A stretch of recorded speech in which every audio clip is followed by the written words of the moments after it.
Hello and good evening, and welcome back to a brand new episode of LUXX'S VAULT, the interview series where I get to meet some of the artists behind some of Eurovision's most memorable entries in the past, present, and future. In today's episode, we are going to head over to Sweden and back to 2010 and Oslo, where my next guest took to the stage for Sweden with the song This Is My Life. Since then, she has had an incredible career, released some brilliant entries, and has made her mark on the Melodifestivalen stage. So please help me in welcoming the one, the only, Anna Bergendahl. Hello, Anna. How are you today? Hello, I'm very well, Andrew. Thank you for having me. Thank you for taking the time to do this today. So, first of all, I wanted to ask you about some of your earliest music memories and what was some of the artists that inspired you to make music. Oh, so one of my earliest memories, I think, must be hearing Tracy Chapman for the first time. Back when I was around, I guess, 5. My sister actually played her for me, and then I found her debut LP record among my father's LP record collection, and I just couldn't stop listening to that album. And yeah, I think that's one of the first memories that I have, and I remember just that feeling of music being something magical that really just touches you. And ever since I had big dreams of making music myself. Amazing. So I wanted to ask you about your songwriting process then. So you've created some amazing entries such as This Is My Life, Ashes to Ashes, Kingdom Come. What are your what's the process you follow when writing music? Do you follow a particular process, like writing the lyrics first, the melody, or do you tend to just go with the flow when writing music?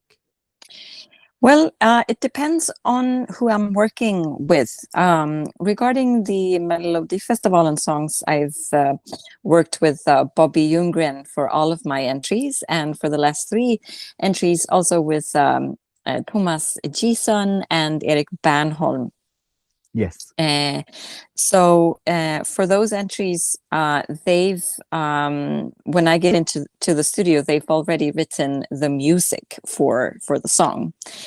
So that's when I come in to see if I can, get inspired to write lyrics. And usually for me, if I don't come up with a theme within like 15 minutes, then I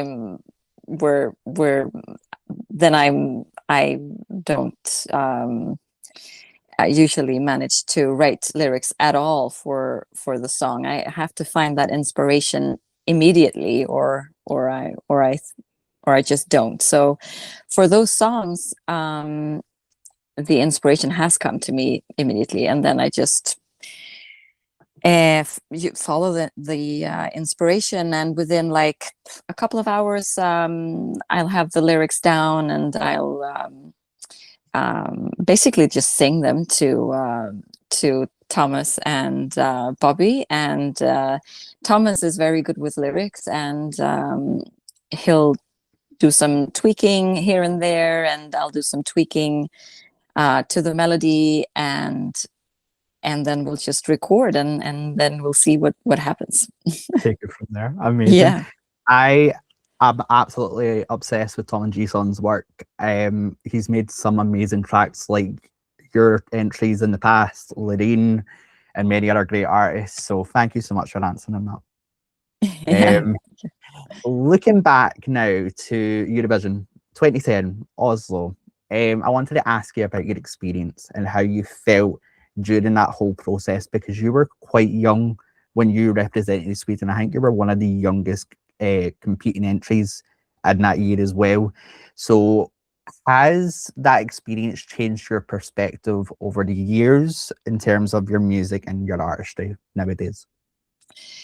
Yes, well, absolutely. I had done Swedish Idol before I did Melodifestivalen and Eurovision Song Contests, so I had some experience with competing in music, but I was still as you said, very young. I was 18. I was still obviously trying to figure out, who I was as a person, let alone who I was as an artist, and coming of age, I guess. And it was an amazing experience. 2 weeks in Oslo with the Eurovision fans, who are the best fans in the world. I love them forever for what they've given me throughout the years. And so it was looking back at it now, I only have sweet memories, but I remember also, it was quite a big blow to me as a young person trying to figure everything in life out, not making it to the final, and Sweden had always made it to the final. And I remember the headlines and, the tabloids were quite horrible. So that was a big blow to me, and it took a while for me to recover. But looking back at it now, I only have sweet memories, and some, I guess it made me stronger. I came back to the competition. So yeah.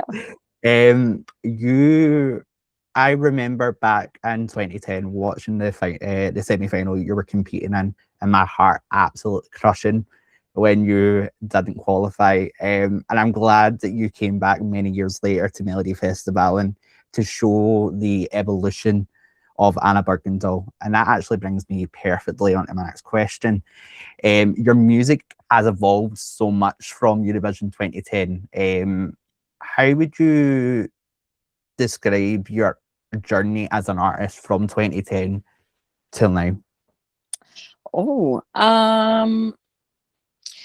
Well, actually, this is my life. I had no part in writing, so but I had started writing songs back then. But I think I've grown as a songwriter and as a performing artist, and but mostly just as a human being. I was a teenager when I started, and now I'm a grown woman, and I'm a mother, and I'm married, and so I guess the biggest transformation is just as a human being growing up, and as an artist, I'm still every time in the studio, every time on stage, still,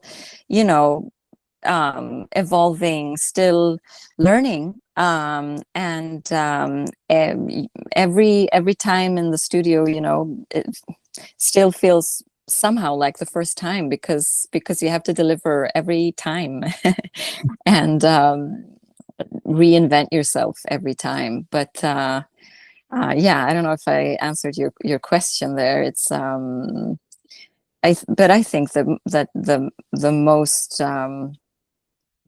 I've evolved the most just as a person.